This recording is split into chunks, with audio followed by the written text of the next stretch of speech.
If you're an empath and you're dealing with anxiety, you are not alone, just to let you know. I work with empaths all over the world. And one very common thing I see in the empaths that I do work with is a thread of anxiety. Now, I'm going to talk today about some reasons that empaths get anxiety. I want to say there are also, can certainly be medical reasons why you might get anxiety. There can be physical reasons why you get anxiety. What I'm going to be talking about today, that is, if you are truly an empath, if you are a person who actually senses other people's feelings and emotions and energy as your own, then why might you be getting anxiety? And then what can you do about it? What kinds of things can you do? What tools can you put in your toolbox immediately to be able to feel better? So by the end of this video, I will be giving you my best tips, and I will be giving you a few very specific things that I'd love for you to be able to implement today that will be effective for you to be able to turn this volume down on anxiety and be able to settle it. Now, I want to start off by saying that I deal with anxiety. I am an empath. I'm certainly an empath, and I do deal with anxiety. I for a long time, I guess I wouldn't have termed it anxiety. And I think for the average person, they would look at me and not realize I was even feeling anxious, tend to internalize that. So I have anxiety to sometimes really specific things. And so one of my things, I just had a trip, a vacation, and we were on 5 or 6 flights. And I tend to be sort of anxious or hypervigilant on flights. And for a long time, I didn't really realize why that was. Now I do know why it is. And it's not actually about the planes. Planes are very, very safe, incredibly safe, like ridiculously safe. So I can logically understand that. But my anxiety on a plane actually has very little to do with that. So if you're a person who tends to have anxiety in specific situations, and empaths often do, let me give you a little explanation of why that's happening, and sort of, again, we'll talk more about by the end what you can do about it. Okay, so in my case, with something like a plane, I thought I had control issues, completely honestly. I really don't. I tend to not be a control person on other people. But I thought maybe that was it. Like it was just out of control. I'm sitting on the plane. I don't know what's going on, and I can't do anything about anything once you're on it, right? It's actually not that. What you might be doing, so let's say in this case, you do have anxiety on planes, or you do have anxiety specifically in a specific situation. So whether it is on moving things, whether it is perhaps walking into the grocery store, whether it is entering your family home. I have some empaths I've had to work with on like walking into their childhood home, and why that might be. What you're looking at when you have anxiety in quite specific situations tends to be a bit of a trigger combined with an environment that is very problematic or challenging to be an empath.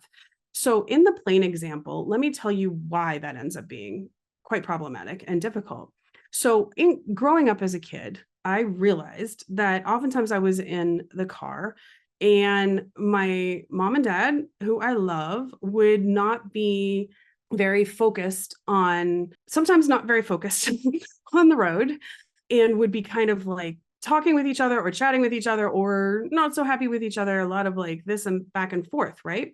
And so I realized I was in the back seat, and being an empath, I was feeling all of the stress and tension, but I was also developing some hypervigilance where I had to be like, hey, don't miss the turn. Hey, make sure that you're about to drive into that car. Hey, if you take a left turn, you're going to drive right into this, right?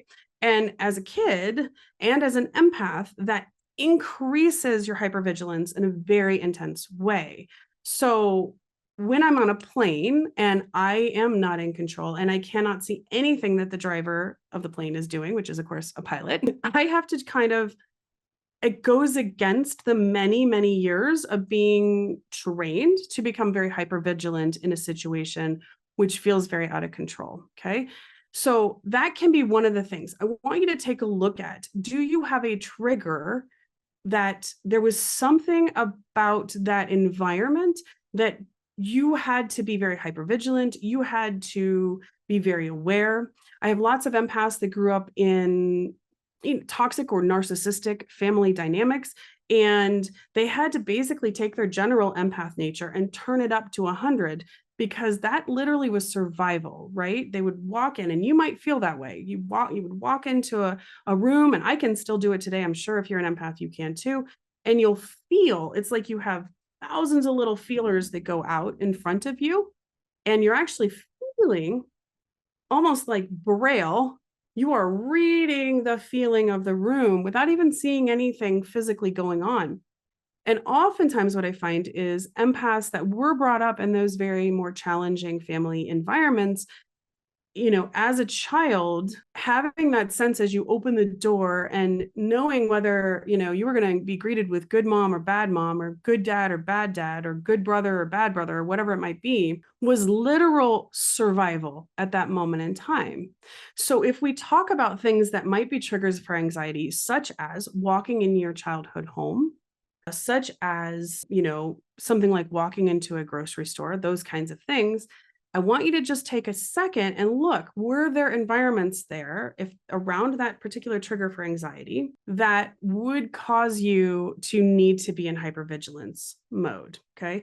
And there's a lot more layers of that. I'll do another video on empaths and hypervigilance because it's really important. And there's so many layers to it that I feel like we can uncover and be able to help. But for now, on a basic level of basic anxiety, can you take a look at that and see? Now, the second reason that something like a plane or a grocery store or, even a family home or whatever those kinds of environments might be are an overwhelming and can cause a lot of anxiety for empaths, or things like hospitals, for instance, actually train stations, et cetera, is that when you walk in, and if you're not in control and you haven't set some energetic boundaries for yourself, or you basically haven't turned down your empath nature a little bit so that you're not pulling in everything from everyone, then what you're doing is you're walking into an environment where you have perhaps hundreds, if not thousands of people, depending on where you're at, and you are literally soaking in all of the emotions for all of these different people, and it's just like pinging at you. So it's as if you can imagine being tuned into 100 radio stations at once, and they're all blaring at you. Anybody, and I don't care who you are, if you were standing in a room, I mean, I think they actually use this like as a torture tactic of like blaring really obnoxious music at people, because anybody, no matter who you are, after a while, it's jarring. And when we talk about jarring, right, that's anxiety. We're feeling literally jarred. Okay. So now imagine that you're an empath and you are walking into these environments that are a little bit more crowded, a little bit more intense. For in my case, like a plane, right? I'm getting on a plane with maybe 400 people. All those people are having all their own emotions. People are traveling for a lot of different reasons. And I'm sitting there as a little empath in the crew, in the group, and I'm soaking it all in, right? And so if you imagine, for instance, if grocery stores are tough for you, which tends to be very true of empaths, a lot of reasons that that's tough is because people, especially if you go like at the end of the day when people are just really stressed out of their mind, trying to pick up food, well, you're picking up all that stress and you're being jostled a lot, like trying to avoid people. You're trying to grab some broccoli and there are like 10 people at the broccoli or whatever, trying to avoid each other. There's a lot where you're being jostled. All of that is very anxiety producing. But a main reason is because if you're completely open as an empath and you're walking into these kinds of environments that are highly charged, then you are, excuse me, in fact, literally absorbing and picking up, just more so picking up all of this at once. And it would make anybody anxious. Okay. So that's another thing. So we're going to talk in a second about how to do something about that. So that's another reason why you might get anxiety if you're an empath in these more crowded environments. So I guess that's a couple of reasons why you can get anxiety in these environments. So there could be a trigger, there can be other things. A lot of times it really is about picking everything up around you all the time. You might also, a third reason you might be getting anxiety, it might not be your anxiety. So if you're walking into a crowded environment and there's like a bunch of people that are feeling anxious, you're going to tend to be like a tuning fork and resonate with that anxiety, whether or not you're actually anxious or you have any reason to be anxious. Okay. So you could be walking into a smaller situation. You could be meeting a friend for lunch who's feeling very anxious. You could be sitting at lunch and the person behind you is feeling quite anxious. And now you, like the tuning fork, are just resonating with that vibration and suddenly you're feeling anxious. Okay. So that's a third reason that empaths can get anxiety. Now, What can we do about it? Well, there's a bunch of different things we can do about it. Number one, actually acknowledging and understanding that you're an empath is a really vital tool. Okay. So there's a lot of people bandying about the terms empaths and narcissists, and some of it's getting quite cloudy, and people, they have their opinions on it. And like narcissists are only born of trauma, which is completely bunk. But there's all of these things. So because of it, a lot of times what I'm finding is people are kind of feeling like it's a bit of a quote unquote woo woo thing. Okay. Or like, oh, you just think you're an empath, which means you're just like overly sensitive and everybody has to tiptoe around you. No, it's none of that. Actually, empaths are crazy strong people. We're the ones that are feeling all the pain and suffering of the world and still trying to help, still running into these situations. So, no, no. So, what I want to do is quickly just let you know, acknowledging that you're an empath and that it's a very real thing, guys. There's a ton of scientific studies now that are showing they can actually determine who an empath is compared to the normal population by using like MRIs, scanning the brain while the empath is being shown or the non-empath is being shown different images or being exposed to different things. They are actually showing that we as empaths areas of our brain actually light up differently. So this is a very physical thing. We could go into the biological reason for empaths, which is, that we are like the early warning system for a lot of situations. And from a survival standpoint, it's really good to have sort of sentinel, a person who can pick up these things and tell people. So no more believing that it's woo woo, just acknowledging and saying, hey, this is who I am. This is the same like as my eye color. I was coded with this coming in and I'm an empath and that's fine. And now I need to know what to do to work with it. Okay. So if you need any help with that or you want to see how overwhelmed you are, please check the caption below. You can take my empath test, which hundreds of thousands of people, I think, have taken at this point, and it'll just give you a general score on, how much of an empath you are and how overwhelmed mostly that you are. So that will give you some idea of like, really, how overwhelmed are you in a lot of situations because you're taking on so much, and then some suggestions for being able to help that. So, number one, acknowledge it. Number two, start understanding and being able to learn how to identify whether the anxiety that you're picking up is actually yours. Okay. So we talked a second ago about just walking in and resonating like a tuning fork with something in your environment. Now, I did a great video on what I call the 4 A's of awareness of being an empath. We will go ahead and pop that there. But very basically, one of the things you can do is actually take a second when you're feeling this anxiety, especially in an environment and you don't think it's probably yours, you're not sure. Take a moment, center yourself in. It can help to take your dominant hand and place it over your core and actually feel like just really center yourself into your core.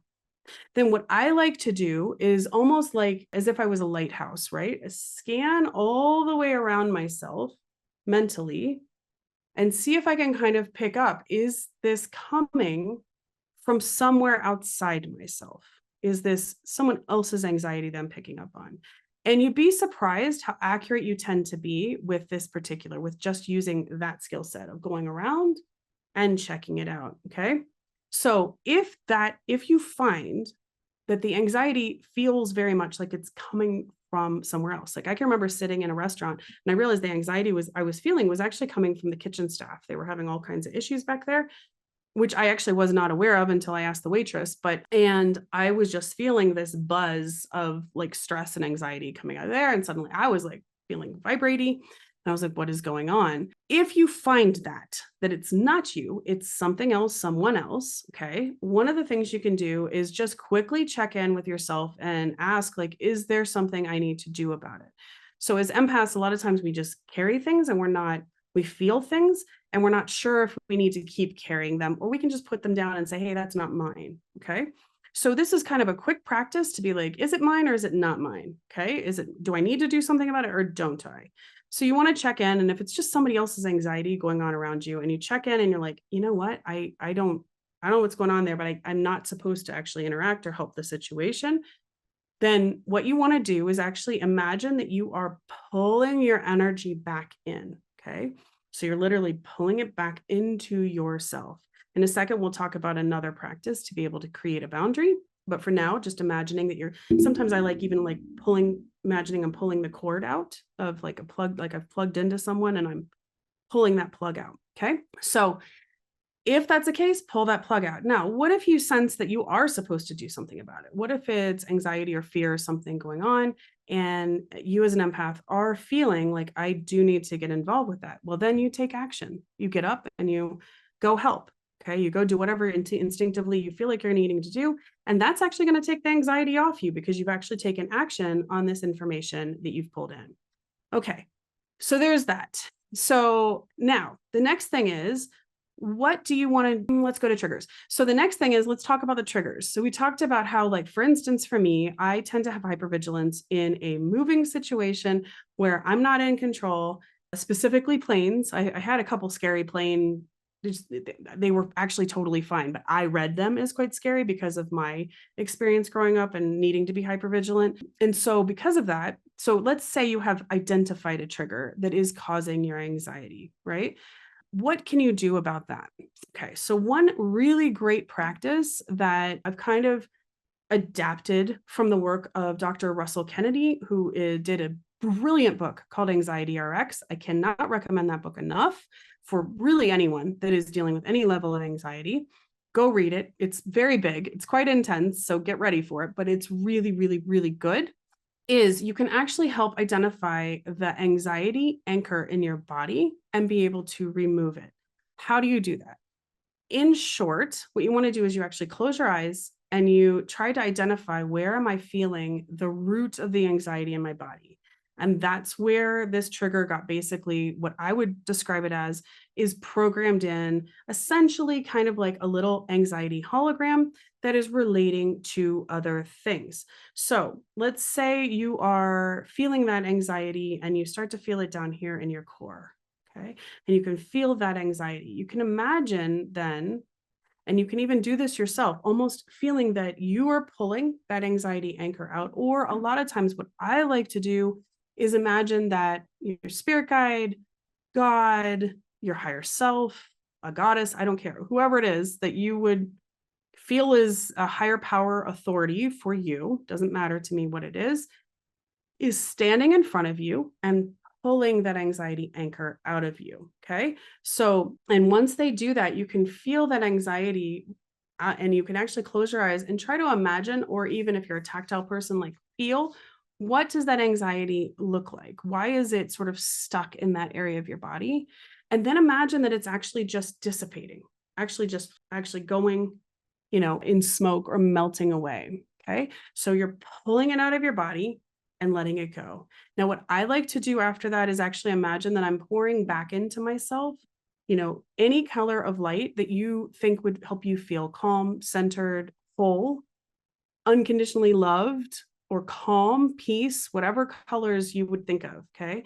So it's going to be specific to you. This is one of the things that I'm very passionate about, is making sure it's quite specific. It's got to be specific to the color that's right for you. So if it's purple, let's say, imagine purple light pouring back in, filling this up and helping you to feel completely centered. Now, the final thing I recommend that you do as an empath to help you kind of get more control over all of these elements of what you're taking in every single day is to actually put a shield up over your body. Now, there's lots of different ways of being able to do a shield.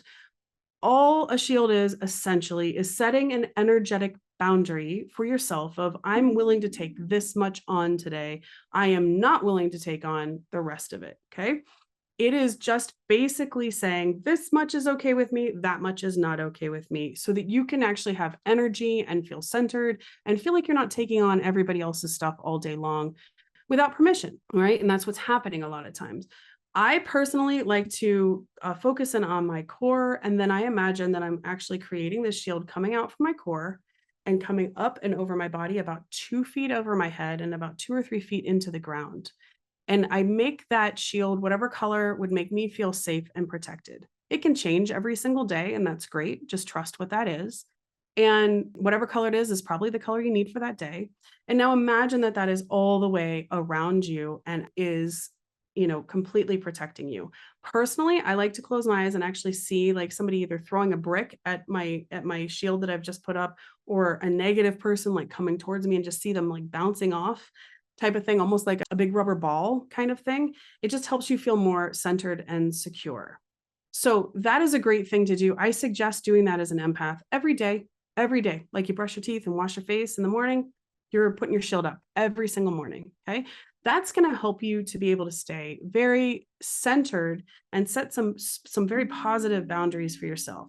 Now, as empaths, especially if you were brought up in a more toxic or difficult environment, you may not have ever been allowed to have boundaries. So, this is a really safe and positive way to be able to just establish what that feels for you and to be able to say, hey, I have a right to not take on everybody else's stuff all the time.